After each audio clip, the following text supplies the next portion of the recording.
What happens in Canada is interesting. We have the greatest concentration of ownership of the media in any major Western democracy by far.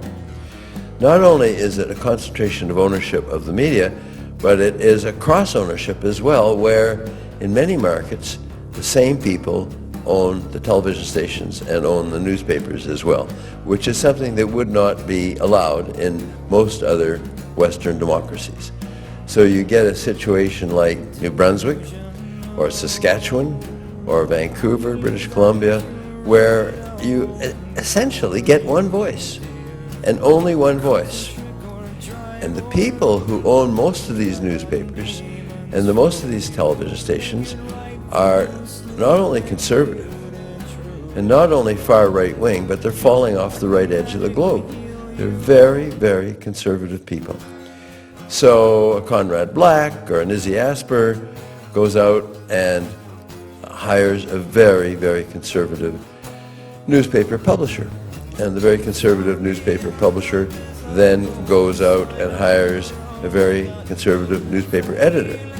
And the very conservative newspaper editor then goes out and hires very conservative newspaper columnists.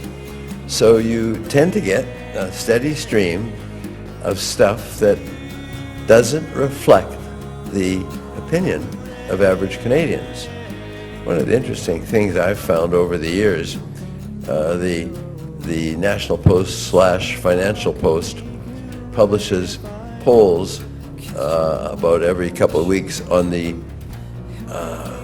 views of leading chief executive officers in Canada, and they ask some questions. What do you think of this? What do you think about that?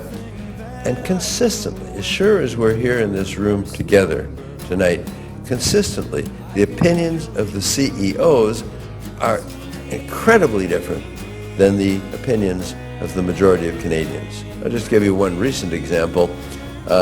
What would you like to cut government spending? Which area would you like to cut government spending by most of all?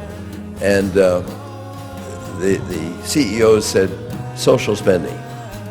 And the average Canadian says, well, we really need to increase our social spending in Canada, which is true, and I'll give you some stats on that in a moment. So you would get reflected in our media the views of the Neanderthals at the Fraser Institute or the C.D. Howe Institute or the terribly awful Canadian Council of Chief Executives. Reporters, columnists, they get handed the stuff from the C.D. Howe Institute, from the Fraser Institute, from the Canadian Council of Chief Executives, from the ridiculous Conference Board of Canada, and the next day it's on the front page of the paper.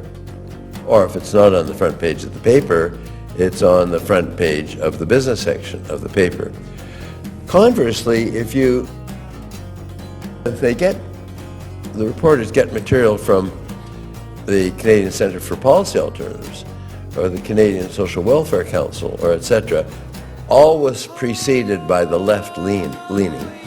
They don't say the Fraser Institute is falling off the right edge of the globe and things like that, but the others are all left-leaning.